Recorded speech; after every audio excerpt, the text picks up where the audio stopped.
镜头去等下咱讲来，咱来关心台南永康一间老牌的五金行，伫早暗7点外火烧厝，店内是放真侪瓦斯罐，也有汽机车的油料、乌油遮的，火这一烧是未收煞的，大约500平方公尺全拢烧了了，加在是无人伤亡。大片铁片伫暗当中烧甲红漆漆，含入一片火海。台南市永康区的一间老字号五金行，昨暗时7点外，熊熊窜出大火。店内放大量五金用品、有瓦斯罐、油掺甲汽车油料，这火爆炸声音一直传出来，火势无法度收煞。警气消出动100人拍火，就惊火继续扩烧。电线走火，那就是一些五金百货日常用品吧。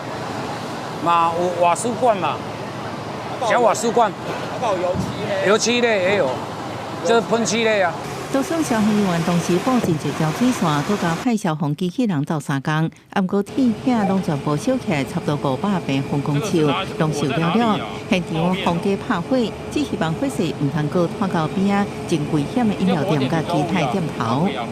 财务应该有破100万，它里面很多汽机车的油料，还有瓦斯罐，而且它灵动有铁皮屋。我目前最大的作用就是去阻绝隔壁铁皮屋的燃烧。火警官员和消防人员也当对条提水管冲开地，业者怀疑是电线烧拍电。啊，不过详细到火原因，依然爱进一步调查。好在现场员工甲人客拢及时逃出来，最后是出动大更嘅听图铁片协助救灾。这伫半暝11点15分完全扑灭火势。